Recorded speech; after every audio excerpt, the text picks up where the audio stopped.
Chers auditeurs, bonjour. Bienvenue dans la saison 1 Best-of de Comme d'Archi, le podcast qui vous ouvre les portes du monde fascinant de l'architecture. Je suis Anne-Charlotte Deponte, je suis multicasquette parce que je suis ancrée dans nos racines avec un doctorat en histoire de l'architecture et une activité d'auteur publiée, parce que je suis ancrée dans l'actualité avec mon agence de com dédiée à l'architecture Charlotte Deponte et parce que je suis préoccupée par l'avenir, bien sûr, m'attachant à valoriser toute démarche percutante en faveur d'un avenir durable. Retrouvons-nous chaque semaine pour comprendre comment l'architecture est fabriquée, comment elle influence considérablement nos vies et la nature. Pour cela, nous interviewons des spécialistes, nous abordons des thèmes différents et nous apprenons à regarder les projets dans leur diversité et leur contexte. Pour vous offrir le meilleur, Philippe Henry, ingénieur son, est aux commandes techniques du podcast. Merci d'être avec moi aujourd'hui et maintenant, place au talent. Bienvenue dans Comme d'Archi. Bonjour Franck Boutet. Bonjour. Permettez-moi d'être un peu indiscrète. Vous êtes né en 1968, enfant de la révolte ? Alors, enfant de la révolte, je ne sais pas, finalement, je suis né en 1968, donc, en avril 68, donc c'était déjà un peu avant les événements de mai. Et si on revient un peu en arrière, 9 mois avant, ça veut dire en gros que je suis plutôt un enfant des acquis sociaux et des congés payés, parce que comme beaucoup d'enfants de l'époque, j'ai été conçu entre fin juillet. Alors mes parents n'étaient pas à Paris, je pense qu'ils étaient un peu en retrait en fait des avec événements qui ont marqué. Ils sont plutôt issus de villes moyennes dans lesquelles je pense qu'il n'y avait pas ces événements, enfin même de petites villes, puisque mon père Calais, ma mère Ardres, donc Ardres c'est un petit village, donc je pense que les événements de 68, ils les voyaient pas spécialement. J'ai quand même été un enfant un peu révolté, je ne sais pas si je suis un enfant de la révolte, mais j'étais un enfant un peu révolté. Dans ma période un peu rebelle, il m'arrivait de m'échapper de chez moi, de fuguer. Et alors on habitait, j'ai toujours habité près des gares parce que mon père était à la SNCF, donc j'habitais près des gares. Donc là, je me souviens de cette époque où on habitait au 3e étage d'un immeuble haussmannien, donc d'un immeuble haussmannien qui était juste en périphérie des voies de la gare du Nord, et c'est un moment où il y avait des travaux, donc deux niveaux de travaux en infrastructure, donc finalement c'est comme si on était au 5e étage, et donc je sortais de ma chambre donnée sur les rails, donc je sortais de chez moi en escaladant, en marchant le long des corniches de ces immeubles haussmanniens pour aller chez des amis qui habitent à côté. Donc c'est assez marrant parce que le fait de poser la question me ramène à, peut-être d'une certaine façon, ai-je découvert à la fois l'architecture et d'une certaine façon l'ingénierie par ces escapades nocturnes, ou en tout cas la synthèse qu'il doit y avoir entre les deux, parce que d'un côté il fallait que ça tienne, évidemment c'est quand même pas évident de se balader en escaladant, en marchant le long de 5 immeubles sur des corniches. Donc il fallait que ça tienne, et 2, l'importance de la modénature, parce qu'il fallait quand même que les façades aient un peu de relief avec quelques aspérités pour pouvoir s'y accrocher. Donc pourquoi ingénieur ? Alors mon père a fait Polytechnique, donc évidemment ça aide derrière quand on fait... finalement il y a un peu des filières, c'est un peu dommage, Bourdieu l'a bien dit, il y a vraiment des filières dans ceux qui sont dans les grandes écoles ont souvent des parents qui étaient dans les grandes écoles, etc. Donc mon père a fait Polytechnique. Ce qui était assez marrant, c'était de l'entendre dire pourquoi il avait fait Polytechnique, parce qu'il voulait absolument être ingénieur des eaux et forêts. Et finalement, il s'est un peu éloigné. Alors, c'est une espèce de sensibilité comme ça, naturaliste, écologiste. Mais il n'a pas fait ça. Il m'a toujours répondu, mais je me demandais vraiment s'il ne se fichait pas de moi. J'ai fait Polytechnique parce que c'était la seule école qui était rémunérée. Et mes parents n'avaient pas d'argent parce que mon père est vraiment issu d'un milieu ouvrier, il n'avait pas d'argent, donc il a fait Polytechnique parce que là, c'était rémunéré. Et entre le collège et le lycée, au lycée, finalement, d'une façon très étonnante, je suis devenu brillant à l'école. Donc évidemment, ça destine de manière assez naturelle vers les grandes écoles. Donc j'ai fait vers les grandes écoles, vers la prépa déjà. Donc j'ai fait ma prépa à Rennes, à Châteaubriand, et puis j'ai eu les ponts et chaussées, donc je suis arrivé au pont de cette façon-là. Donc c'était à Paris, j'ai eu la chance de faire les ponts et chaussées quand l'école était encore rue des Saints-Pères. Magnifique, parce que ça explique après d'autres histoires et d'autres choix musicaux d'ailleurs, et d'autres, et une culture cinématographique, parce que on a la chance d'avoir les ponts donc en plein Saint-Germain et les cinémas d'art et essai, etc. Donc au pont, j'arrive et là, je trouve quelque chose d'assez étonnant. On nous fait comprendre que d'une certaine façon, on a fait tout le boulot. Voilà, on était plutôt bon à l'école, ce qui n'était pas mon cas jusqu'à la fin de la 3e. On a fait 2 années d'abstinence, magnifique, hein, c'était des maths à très haut niveau, c'est presque de la philosophie, des mathématiques philosophiques, c'est très beau, mais quand même. Et d'une certaine façon, on se retrouve dans cette école et dans cette formation où on va être formé pour devenir l'élite de la France, et quelque part, on a fait le job. Moi, j'étais assez mal à l'aise avec ça parce que j'aime bien le sens, j'aime bien travailler, j'aime bien continuer je ne supporte pas les acquis ou la place qu'on m'a donnée parce que les places sont le côté statutaire. Voilà, les places sont toujours à prendre, sont toujours à gagner, et il y a rien n'est jamais acquis. Il y a rien d'acquis pour moi, donc. Tous les jours de ma vie, j'essaie de continuer à trouver ma place, à gagner cette place. Bon, mais en tout cas, j'ai eu la chance d'avoir le dernier cours de Paul Chemetov, qui avait comme assistant à l'époque Marc Mimram, un autre ingénieur architecte. Les questions posées par Chemetov et par Mimram dans ce cours m'ont fasciné. C'est-à-dire que tout d'un coup, il y avait la notion du projet. On faisait un petit bâtiment dans le Jardin des Plantes. C'était au moment où Paul Chemetov travaillait sur la restauration de la grande galerie du Jardin des Plantes, et donc il fallait concevoir un petit bâtiment sans fondation, parce que sans permis, montage à sec, démontage en anticipant la déconstruction, extrêmement léger parce qu'il ne fallait pas qu'il y ait de point d'appui. Donc c'est un petit bâtiment d'exposition qui permettait aux visiteurs, aux touristes de voir de continuer à voir ce qui se passait dans la grande galerie, les travaux en cours, voilà, pour qu'ils ne soient pas trop frustrés de rester devant une grille en disant en travaux pendant encore 4 ans. Donc il y avait bien une notion de projet et il fallait trouver les matériaux, définir la structure qui permettait de répondre à cette demande. Je me suis dit, mais c'est comme ça qu'il faut poser les problèmes de l'ingénierie. C'est qu'il y a une question qui est posée, on doit mettre en place un processus qui permet de répondre à cette question, mais pas simplement dans finalement la collection de savoirs scientifiques de haut niveau, mais sans finalement se poser la question fondamentale de à quoi ça sert et comment je croise tout ça, c'est-à-dire comment je croise de la résistance des matériaux, de la connaissance des structures, de la démontabilité, de l'expression, de l'accueil d'un public. Donc comment on croise tout ça finalement pour faire émerger un projet. Donc c'est à ce moment que j'ai décidé d'aller voir du côté des architectes. Et donc j'ai encore un peu rallongé mes études, c'est-à-dire que j'ai choisi. Au pont, il y avait 2 possibilités pour faire le stage. C'était soit un stage court, donc pendant l'été, entre la 2e et la 3e année, soit un stage long, donc qui décalait la 3e année. Donc j'ai fait ça, j'ai fait un stage long et j'ai donc fait 4 ans globalement au pont, dont ma 3e année de stage où je suis allé à l'agence des gares, qui ne s'appelait pas encore la REP, c'était l'agence de Dutilleul, où ils aimaient les hybrides ingénieurs-architectes. Et c'est là où j'ai vraiment découvert que finalement, on travaillait sur les mêmes objets, avec les mêmes objectifs, et qu'il n'y avait quasiment pas de différence entre la culture de l'ingénieur, le savoir de l'ingénieur, et la culture et le savoir de l'architecte. Des différentes disciplinaires, si bien sûr, mais finalement, il fallait qu'elles soient mises en commun pour arriver à des projets cohérents. Et donc, je suis allé, je me suis présenté ensuite à Belleville. Alors, petite anecdote sur la question de la transdisciplinarité qui n'était absolument pas présente à l'époque.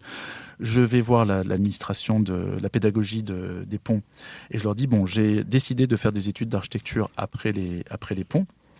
Comme ça fait déjà quand même pas mal d'années d'études, j'aimerais bien trouver un arrangement sur ma 4e année. Une équivalence.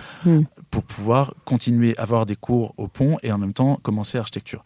Et là, on m'a répondu à l'époque, tu veux faire architecture, tu es fou, tu vas dévaloriser ton diplôme des ponts. Parce que quand on sort d'une grande école, j'espère que ça a changé aujourd'hui, c'est un peu comme les voitures.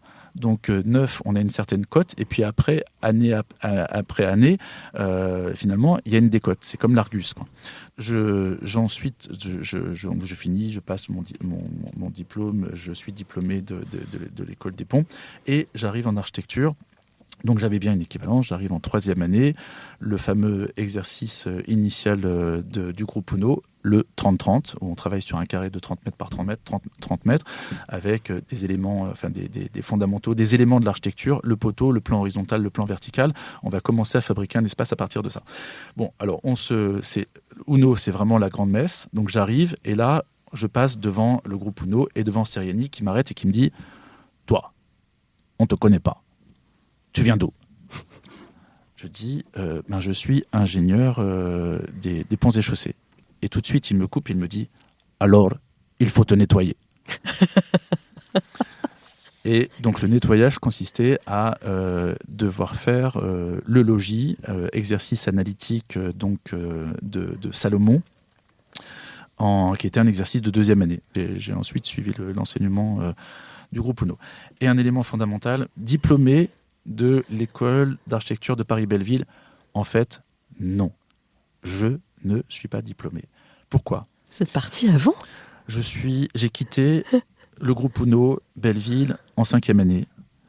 Donc le groupe Uno, c'était une montée en puissance. Donc chaque semestre, il y avait un exercice. Donc on démarre par le 30-30, il y avait le collège, les 60 logements, etc. Et en 5e année, on finissait par un exercice sur la ville qui s'appelle la pièce urbaine, qui est un peu de l'urbanisme héroïque, où l'idée est de travailler avec les figures du mouvement moderne pour finalement tenir la place en offrant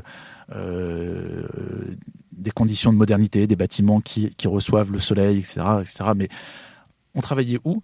Sur un terrain qui était devenu une ZAC par ailleurs et dont la moitié avait déjà été détruite pour construire des logements contemporains, que je trouvais très triste par rapport à ce qui existait sur les terrains là où on était, où on devait faire l'exercice. C'était un ancien tissu maraîcher d'une rareté absolue dans Paris, où on voyait cette coexistence à la fois d'immeubles, de maisons, d'une présence naturelle très très forte, etc.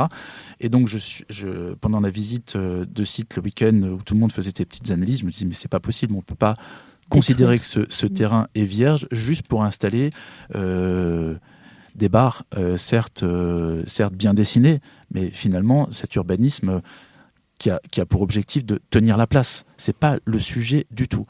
Donc, je suis allé voir Siriani et je lui ai dit, je pense que c'est une erreur fatale de travailler sur ce terrain-là et de considérer qu'il est déjà vide. Voilà, donc, premier atelier, Siriani dit, certains d'entre vous considèrent que le site choisi n'est pas le bon. Comme nous sommes un collectif d'enseignants, nous en avons parlé au sein du collectif et il s'avère que des enseignants trouvent également que le terrain n'est pas bien choisi. Et l'enseignante en particulier, c'était Edith Girard, qui a expliqué pourquoi elle pensait en effet que ça n'était pas une bonne idée de travailler sur ce terrain. Et donc Siriani, parce que quand même ils étaient assez ouverts, a mis au vote en disant on va voter. Qui veut continuer sur ce terrain ? Qui veut que l'on change de terrain ? Sachant que tout le monde avait fait son analyse pendant le week-end. Les étudiants, à mon sens, un peu trop béni oui, à ce moment-là, se disent nous on continue parce qu'on a déjà travaillé, donc on préfère continuer. Et donc j'ai quitté l'école à ce moment-là. J'ai continué à m'inscrire à l'école en me disant je vais passer mon diplôme. Et sauf que j'étais déjà à 10 années après le bac en fait. Je commençais à en avoir un peu marre. J'ai commencé à travailler. J'étais consultant, en fait, c'est un peu resté. C'est pour ça que le nom qui va pas très bien aujourd'hui, de Fambouté consultant, en fait, c'est le moment où j'étais réellement consultant indépendant. Puis finalement, année après année, j'ai perdu l'espoir de passer mon diplôme jusqu'à tout récemment. Il m'est arrivé là récemment l'envie, tiens, pourquoi pas, de passer mon diplôme. Alors, c'est pas évident, mais moi, je suis un explorateur du champ des possibles. Et en fait, ça empêche, je pense, je pense que je suis incapable de faire un projet terminé. Donc pourtant, évidemment, on a plein de projets en même temps à l'agence qui sont terminés, mais je suis entraîné quand même dans des mouvements, dans des équipes où il faut bien, de toute façon, avancer en même temps que les autres et finir en même temps qu'eux. Mais je pense que si j'étais à la base de mes projets, je ne ferais que, d'une certaine façon, des œuvres ouvertes, en référence à Umberto Eco, sur l'œuvre ouverte, un bouquin qui m'a fasciné. Mais l'architecture ne peut jamais réellement être une œuvre ouverte. Parce qu'à un moment, de toute façon, il faut passer en phase réalisation. En tout cas... Donc, la question de l'architecte reste ouverte.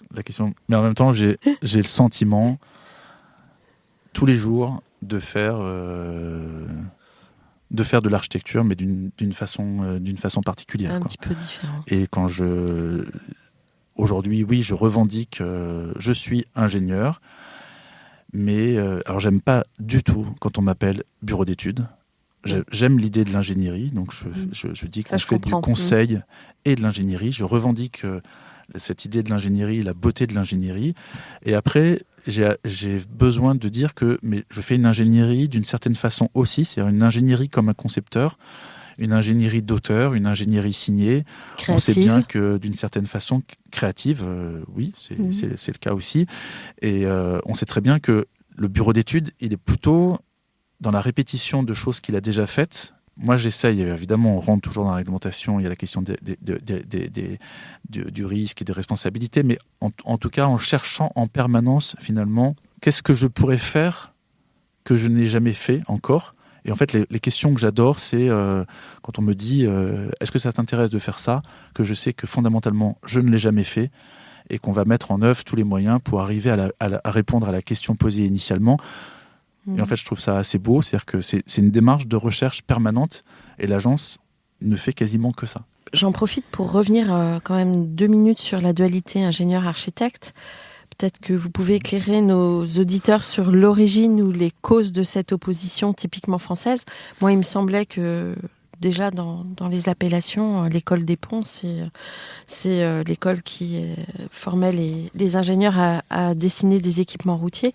Et de l'autre côté, l'origine de l'école d'architecture, c'est les Beaux-Arts et son académie, avec un côté un petit peu emphatique. Est-ce que cette opposition typiquement française s'ancre là? Moi, ce que je trouve... les figures qui me fascinent, tout à l'heure j'ai parlé des ingénieurs du 19e par exemple, et de ces rendus, cette idée de la représentation et de ces rendus aquarellés dans les murs de l'école des ponts.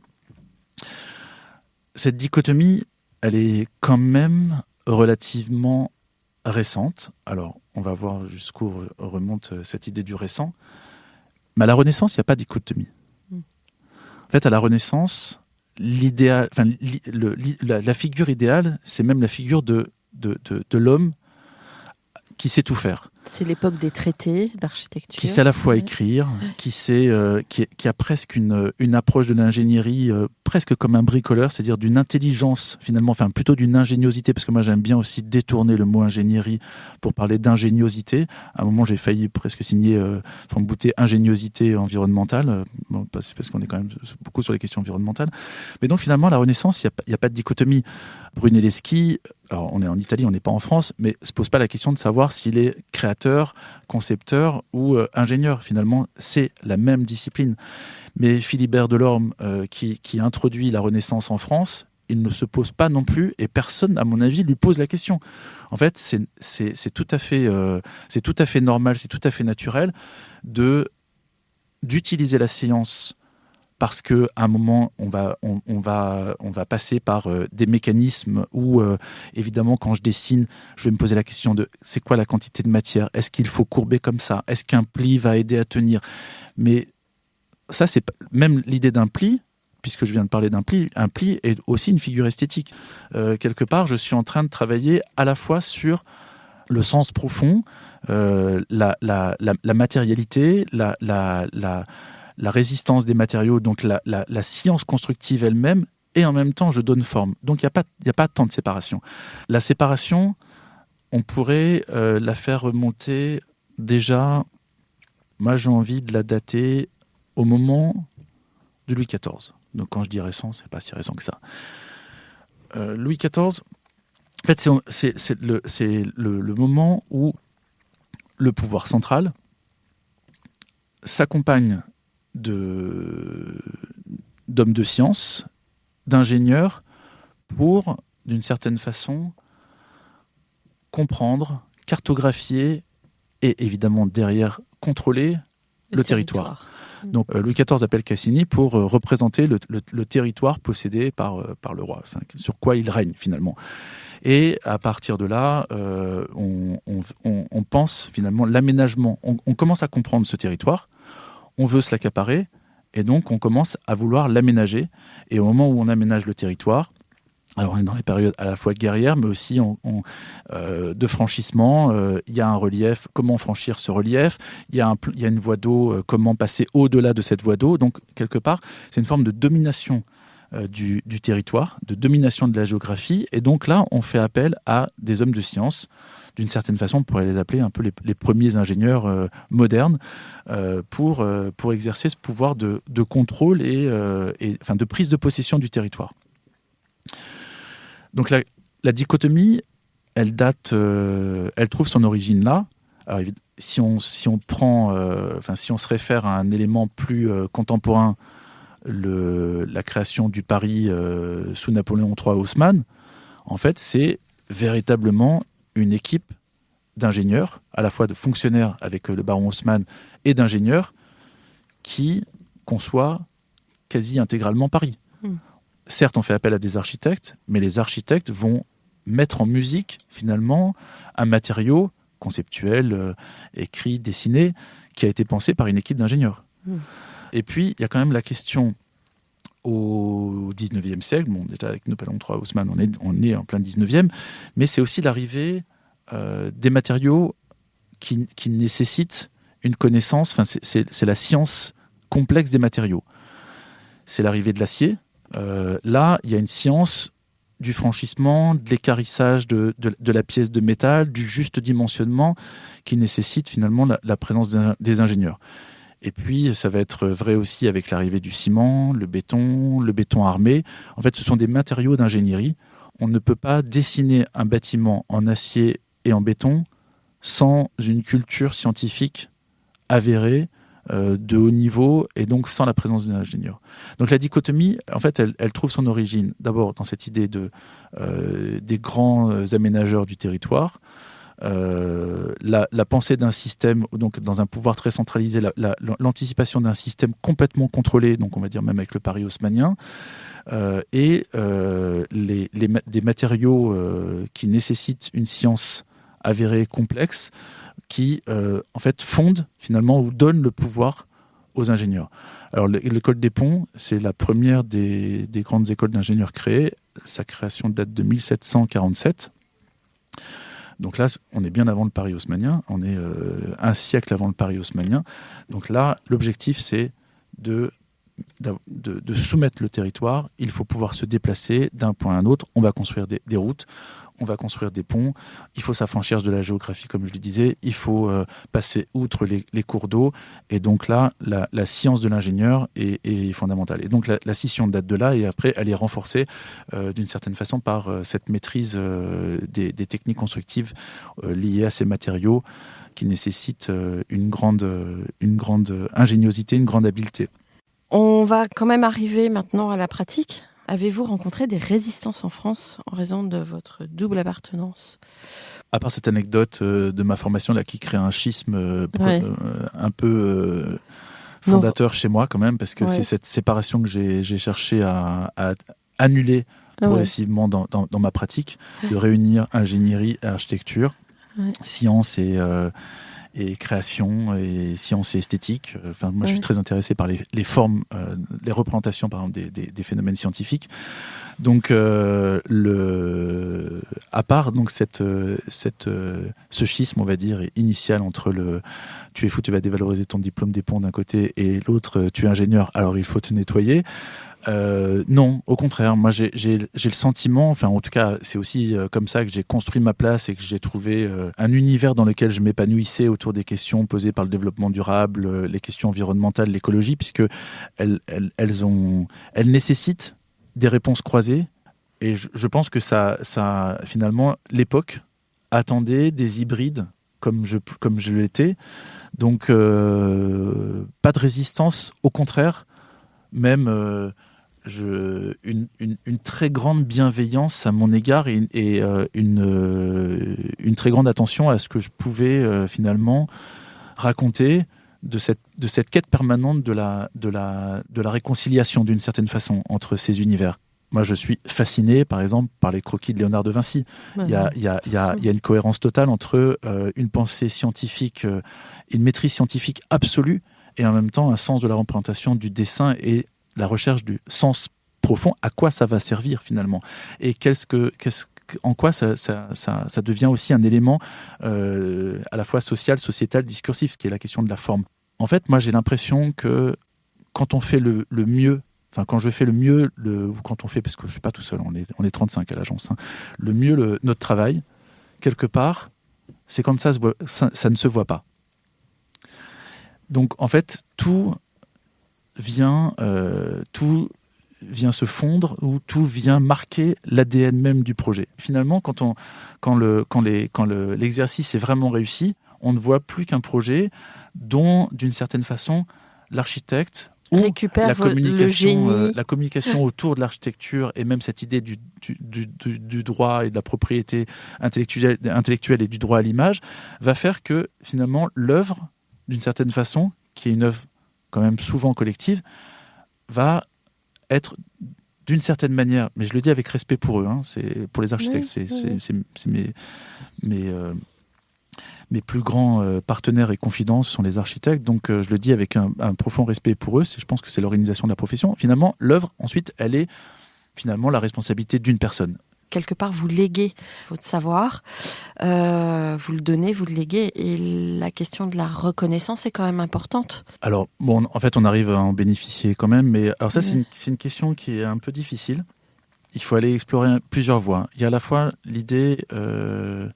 la reconnaissance, déjà, d'emblée, je pense qu'on l'a, puisque les gens nous rappellent, ils ont envie de travailler avec nous. Donc, ma reconnaissance et ma fierté, d'une certaine façon, c'est quand on m'appelle et qu'on me dit, voilà, il y a un projet, un contexte, une situation, des enjeux. Pour pouvoir le faire, on a pensé à toi parce qu'on ne peut le faire qu'avec toi. Ça, c'est juste extraordinaire. Donc la reconnaissance, elle est là d'une certaine façon. Après, ça nous pose des questions sur la façon, par exemple, dont nous, on va aussi parler de nos projets. D'une certaine façon, les éléments sur lesquels on travaille sont invisibles. Enfin, c'est un vrai sujet d'ailleurs. L'énergie, par exemple, n'a pas de forme. L'énergie est invisible. Et tant que les choses n'ont pas de forme, tant qu'elles n'ont pas de représentation, on ne peut pas les nommer, elles ne peuvent pas devenir discursives, donc elles ne peuvent pas devenir des éléments à la fois sociaux et sociétaux. Donc ça, c'est la vraie question, et c'est un sujet qui m'anime en permanence. Par exemple, sur la question de l'énergie, c'est quelles sont les formes de l'énergie. Sur un projet d'une ville nouvelle au Maroc, on dessine la ville entièrement avec le vent, avec un objectif qui est de fabriquer une ville qui se rafraîchisse toute seule en utilisant les vents marins. Mais donc la ville est entièrement dessinée par le cheminement des vents, l'arborescence aérolique qui va permettre de décharger climatiquement entièrement la ville. Donc l'agence, elle a combien de temps ? L'agence Franck Boutet, consultant ? Je suis sorti des ponts en 92, j'ai fini mes études d'archi en 96 et j'ai commencé à exercer en tant que consultant. J'ai commencé à faire ce qu'on fait aujourd'hui réellement en toute fin 2004-2005. Et là, je suis resté avec ce nom, Franck Boutet consultant, et mon exercice en nom propre, très très tardivement, jusqu'en 2013. Donc l'agence comme structure, comme entreprise, comme vraie entreprise, existe que depuis 2013. Mais donc, par contre, on fait ce métier depuis 2005. Vous avez une complémentarité individuelle, donc l'ingénierie et l'architecture. Et à partir de là, vous avez développé un parcours. Et il s'est développé en complémentarité multiple. Et vous en avez fait, semble-t-il, un mode de fonctionnement. Vous vous réclamez d'ailleurs d'une démarche holistique, de l'individualité constitutive d'un ensemble, si je ne me trompe. Donc finalement, cet ensemble n'est jamais figé. Pouvez-vous énumérer brièvement les sciences que vous développez ? Et est-ce qu'il y a une équation qui domine tout le champ des possibles. D'abord sur les sciences, est-ce que il faut entendre le mot science là plutôt sur des notions de thématiques ou d'expertise sur lesquelles on travaille, pour être plus simple, parce qu'évidemment derrière il y a aussi des modèles scientifiques à proprement parler derrière les expertises. Des structures comme la nôtre, donc on existe depuis une dizaine d'années. On est arrivé dans l'univers de la construction et de l'aménagement, enfin d'abord de la construction, pour répondre à ces aspirations naissantes à l'époque, qui étaient comment finalement on décline les principes du développement durable, les réflexions environnementales dans les constructions. Il faut se dire quand même qu'avant, ces questions-là n'étaient jamais posées. Et donc, anticiper la vie future d'un bâtiment, de savoir comment il allait réagir par rapport à la course du soleil, comment il allait capter le soleil, comment il allait distribuer l'énergie qu'il avait captée à la fois à l'intérieur, enfin, de la masse constructive elle-même, donc des matériaux, comment ces calories captées dans les matériaux allaient ensuite être restituées aux occupants, etc. Ça, sur les questions, on va dire déjà de climatisme et même de bioclimatisme, donc la course du soleil. Ensuite, comment on allait pouvoir finalement anticiper les consommations futures de ce bâtiment, ses appels de puissance. Est-ce que la forme d'un bâtiment a des conséquences sur sa consommation future? Est-ce que la matérialité de ces bâtiments a des conséquences sur la consommation future, sur le confort des occupants, sur la façon de pouvoir traiter de manière passive le confort d'été? Enfin, toutes ces questions n'existaient absolument pas. Sauf, quand même, j'exagère de dire que ça n'existait pas. En fait, ça existait dans un mouvement pionnier des années, on va dire au milieu des années 70, dans les approches quand même beaucoup moins techno que celles qui sont arrivées dans les années 2000 avec les approches par les référentiels, les certifications, les labels qui sont quand même très techno-centrés, avec des indicateurs qui parfois peuvent faire oublier le bon sens. Mais bon, on pourra y revenir. En tout cas, au début, toutes ces questions tournent beaucoup autour de l'énergie quand même, du confort, même si les premiers référentiels environnementaux sont quand même multicritères, mais assez vite, on travaille sur les questions énergétiques. Alors, en fait, on fait quoi fondamentalement dans l'agence? Et quand on arrive finalement comme entité nouvelle dans le monde de la construction, on rassemble à la fois des éléments du processus de conception et des éléments disciplinaires qui sont maîtrisés par l'architecte, c'est-à-dire en gros forme et matière, et une compréhension de où suis-je, dans quel univers j'évolue, quel est le contexte dans lequel je viens m'installer, puis-je bénéficier d'une topographie, d'une géographie, comment s'écoulent les vents, quelle est la course du soleil à cet endroit-là, suis-je masqué, pas masqué, et donc comment on va trouver les interactions entre cette forme et entre ces éléments du contexte, on va dire, et les formes et les matières qui sont envisagées. Et en même temps, on fait un autre lien, cette fois-ci avec les ingénieurs.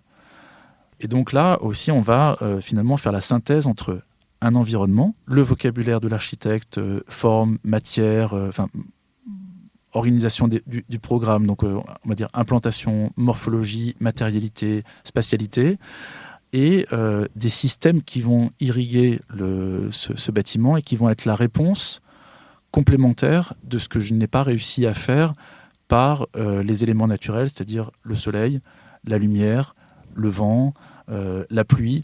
Donc moi, je travaille d'abord avec ces éléments naturels.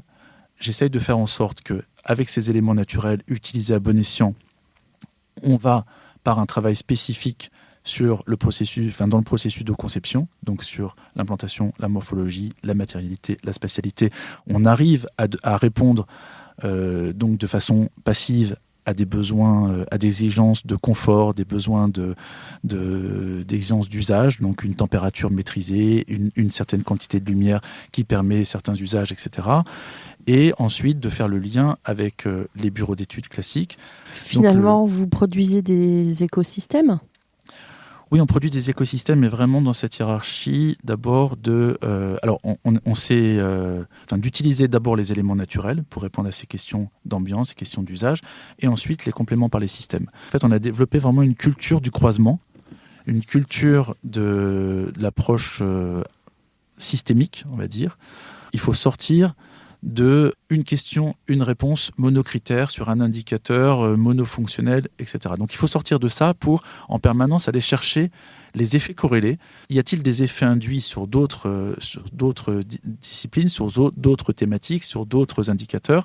Et donc je vais chercher la corrélation, évidemment en anticipant qu'il peut y avoir des corrélations négatives, donc des externalités négatives, et je vais plutôt essayer de minimiser évidemment ces corrélations négatives, et par contre de produire inversement des corrélations positives. Donc la question de la transversalité et des effets corrélés. L'autre question fondamentale de la systémique, c'est la question de la cohérence scalaire, l'interscalarité. C'est quand je définis une stratégie à une échelle, comment je peux anticiper les effets induits sur les échelles aval. Parce que dans les réponses aux questions environnementales, en fait, on voit que se dessinent en permanence des cycles, des boucles plus ou moins vertueuses, mais ce sont toujours ces boucles et ces chaînes avec des interventions d'acteurs différents à différentes échelles. Et donc, il faut se dire, à chaque fois que j'interviens quelque part, j'hérite d'un amont. Donc, quel est cet héritage ? Quelles sont les qualités de cet héritage et sur quoi je vais m'appuyer de cet héritage? J'ai à la fois des forces et des faiblesses, des contraintes et des opportunités. Donc, je vais fabriquer ma réponse en connaissance de ces contraintes, de ces faiblesses. Je vais les intégrer pour pouvoir les renverser finalement et en faire des forces et des opportunités. Et comment je réponds à ces faiblesses sans abîmer les forces préalables. Donc j'ai toujours un héritage d'un amont, et en même temps il faut toujours penser qu'à chaque moment sur cette boucle, sur cette chaîne, j'ai par contre inversement une responsabilité sur un aval. C'est-à-dire que tout ce que je fais va devenir le cadre de quelqu'un, d'un dispositif, d'une temporalité, d'une échelle qui va arriver après moi. Donc c'est en permanence cette recherche entre la transversalité, donc quelque part l'horizontalité, et la cohérence scalaire qui serait plutôt dans la verticalité. Et ensuite, l'approche systémique dit, d'une certaine façon, quand on a compris qu'on travaillait sur un écosystème, à l'intérieur de cet écosystème, ou de ce système, on a des sous-systèmes. Et la réponse, on va dire, très rationaliste qui marque l'époque précédente, c'est de se dire, je vais faire une réponse suroptimisée pour faire fonctionner ce sous-système. Mais sans aller chercher suffisamment les conséquences négatives sur le fonctionnement des autres sous-systèmes. D'où la bonne équation. Voilà, alors c'est en permanence, vous avez raison avec ce terme de l'équation, mais c'est de se dire en permanence, finalement, je vais chercher la situation d'équilibre et le fonctionnement de chacun de ces sous-systèmes de manière à ce que globalement la qualité du système soit meilleure. Et très souvent, ça repose sur le fait que chaque sous-système ne soit pas suroptimisé. Donc, ce n'est pas la recherche d'une optimisation radicale, c'est la recherche multicritère de l'équilibre. Donc, ça, c'est vraiment la démarche systémique. Donc, les expertises, initialement, elles tournent beaucoup autour de ces questions d'énergie, mais que moi, j'ai abordé, je l'ai dit juste avant, beaucoup par les questions de climat. Et quand je disais aussi, finalement, c'est reconnaître une forme d'hypercontextualité. Donc, l'énergie, on peut l'aborder de manière extrêmement abstraite. Quelle est la consommation d'énergie d'un bâtiment? On va isoler plus le bâtiment, il va moins consommer. On va moins le vitrer, il va moins consommer, etc. Évidemment, cette approche-là ne peut pas m'intéresser. Donc, c'est d'abord, où suis-je? Dans quel climat on se situe, pour quel usage, pour quelle destination on construit, et puis finalement de construire ce cheminement, ce processus pour répondre à ces enjeux en termes d'usage, de destination, par rapport à là d'où je viens, qui est la question du contexte et la question du climat. Donc l'énergie, nous on l'a beaucoup abordé comme ça. On a fait donc des bâtiments en ventilation naturelle pure dans lesquels il n'y a pas de centrale de traitement d'air. Il n'y a pas de dispositif mécanique pour ventiler. Ça, c'est un peu le cœur de métier de l'agence, initialement, autour de ces questions climat, bioclimatisme, énergie, confort, parce qu'évidemment, la question du confort, elle est très, très liée à ça. Après, depuis, plus récemment, arrivent des questions autour de la matérialité. Quel matériau, mais aussi quel juste emploi du matériau, parce que par exemple, on voit un basculement qui s'opère. Avant, on construisait tout en béton, aujourd'hui, on construit tout en bois. Moi, je me méfie beaucoup de ces effets de renversement radicaux. Ouais. La radicalité, là où ce que je trouve bien, c'est que quand nous, on a commencé à tester la construction bois ou à proposer la construction bois il y a 8-9 ans, on nous a dit, vous êtes fous, ça ne marchera jamais. On y est. Voilà, maintenant on y est. Après, il y a les questions qui arrivent aussi fortement aujourd'hui, qui sont les interactions entre artefacts et nature. Donc, comment repenser l'écosystème où l'artefact qui est la ville, l'artefact fondamental, qui est la ville, dans sa capacité d'accueil du vivant, de la nature et du vivant. Ça donne des choses extrêmement intéressantes, c'est-à-dire qu'on sait que le vivant, dont on fait partie d'ailleurs, on s'installe dans le vide. Or, la construction ne pense que le plein. Même l'aménagement, en fait, à la fois le plein et la détermination. Et le vivant prend place dans le vide et l'indéterminé. Donc ça, c'est déjà quelque chose qu'on avait conceptualisé à l'agence sur l'idée que, en fait, c'est dans le vide qu'on va trouver une forme d'indétermination, d'indéterminé qui permettra la reprogrammation d'une structure, que ce soit à l'échelle urbaine ou même d'un bâtiment pour demain. Le vide, c'est une forme d'énergie potentielle qui va donner la capacité demain de pouvoir se reconfigurer sur elle-même. Tout à l'heure, on a commencé à parler de cette question du croisement. Moi, je trouve ça assez fondamental, c'est-à-dire que les questions qui sont posées par le développement durable aujourd'hui appellent fondamentalement des réponses qui sont pluridisciplinaires. Personne ne peut répondre seul aux enjeux du développement durable. Donc, c'est exactement la question soulevée aussi sur le fait qu'on soit dans des systèmes à la fois ouverts et complexes. Je suis désolé, il faut que je fasse cette parenthèse parce que je l'aime beaucoup, mais d'habitude, je la dessine. C'est la différence entre un carré et un croisement.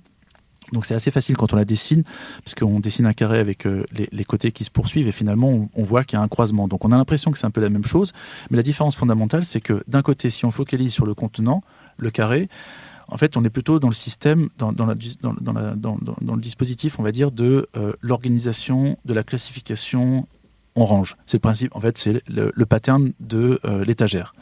C'est extrêmement pratique. Si on n'a pas d'étagère, c'est un peu compliqué de ranger correctement les choses au bon endroit. Mais on est dans un système pensé, classé, organisation, etc. séparé.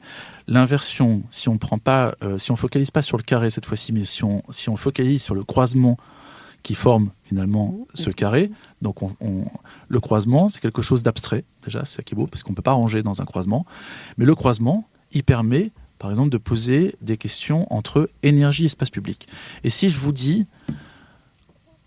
que vous évoque le fait de croiser énergie et espace public, ou énergie et morphologie, ou énergie et matérialité, chacun va commencer à réfléchir d'une certaine façon en disant « Tiens, c'est étrange cette question, déjà je ne me la suis jamais posée ». Donc évidemment, par rapport à une question qu'on ne s'est jamais posée, on va commencer à réfléchir et on va commencer à construire et finalement on va commencer à créer. Et chacun va répondre à sa façon. Par exemple, on pourrait se dire, énergie, espace public, moi je ne sais pas, ça me fait penser au fait qu'on pourrait dessiner des villes, comme je l'ai dit tout à l'heure, des villes qui se rafraîchissent elles-mêmes. On est dans un climat tempéré chaud. Est-ce qu'il est possible de dessiner une ville qui se rafraîchirait avec les vents ? Ou au contraire, la Médina est une réponse, par exemple, qui croise énergie, espace public. Comment dessiner une forme urbaine qui permet de s'autoprotéger en climat chaud, donc du soleil ? Quelqu'un d'autre pourrait répondre, moi, énergie, espace public, je vais penser, parce qu'il a une pensée plutôt réseau, je vais penser à comment construire la ville de façon à ce qu'il y ait une totale cohérence entre la superstructure urbaine et l'infrastructure urbaine. C'est exactement le système haussmannien, c'est totalement cohérent entre les réseaux de distribution, d'adduction et les réseaux d'assainissement et la ville du dessus. Donc il y a une totale cohérence. Au-dessus d'un boulevard, il y a très exactement le pendant souterrain qui permet d'alimenter la ville en ressources et en même temps de récupérer ses sortants, donc en entrant et en sortant. Donc on est dans un écosystème complet. Donc finalement, ce croisement, il est d'une richesse incroyable parce qu'il va générer des réponses qui sont potentiellement infinies. Je pense que si on pose la question à chaque personne, à 100 personnes, chaque personne va avoir une réponse différente. Donc le croisement, il l'oblige à créer des réponses. Et en fait, ce qui est intéressant, c'est évidemment ce qui se crée au croisement, qui sont des réponses signifiantes à un moment donné, dans un contexte donné, etc.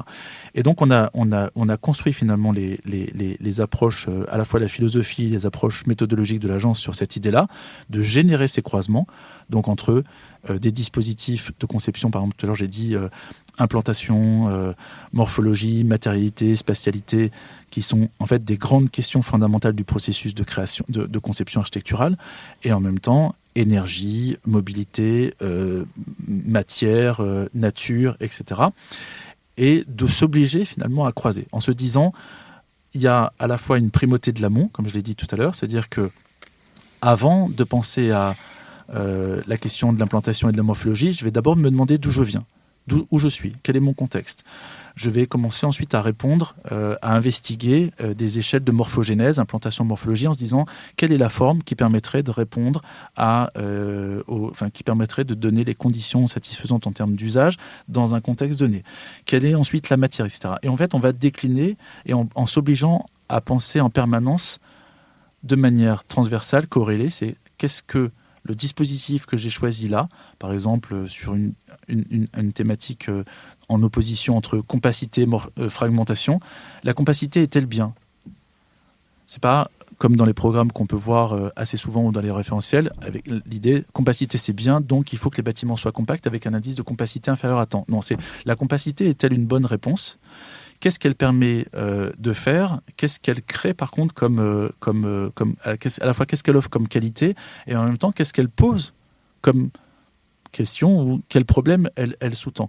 Et donc on va croiser comme ça, on va avancer de manière matricielle. Ces outils, on les a aussi beaucoup développés à l'échelle urbaine où ça nous permet de faire de la co-construction d'ambition de développement durable avec des acteurs multiples, sachant qu'à l'échelle urbaine, en plus, les temporalités sont longues.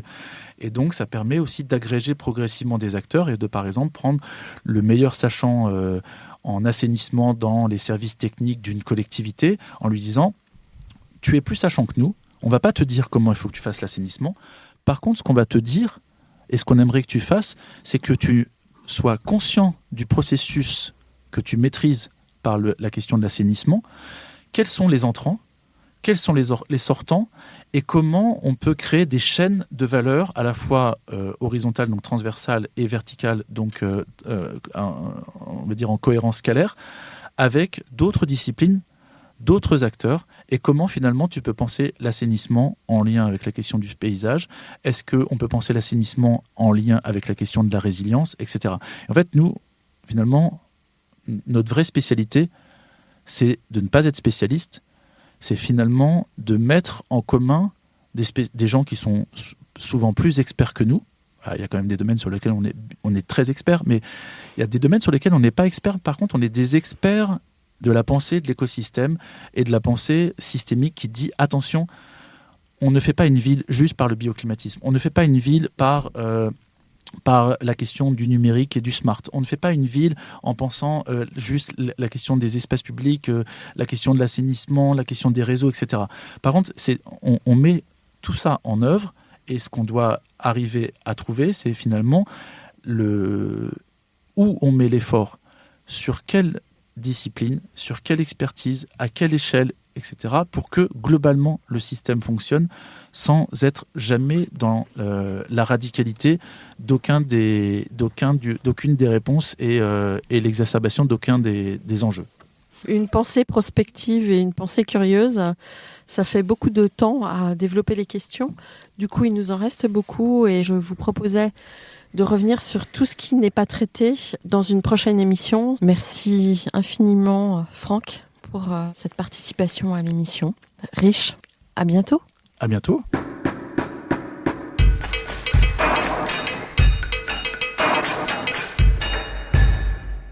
Chers auditeurs, merci pour votre écoute. N'oubliez pas de retrouver nos sujets en avant-première sur Instagram à l'adresse Comdarchi Podcast, COMDARCHI Podcast. Si vous aimez ce podcast, favorisez sa diffusion en lui donnant 5 étoiles sur Apple Podcast, plus un petit commentaire, ou sur votre plateforme de podcast favorite. Et surtout, abonnez-vous pour écouter tous nos épisodes gratuitement. À bientôt, et d'ici là, prenez soin de vous.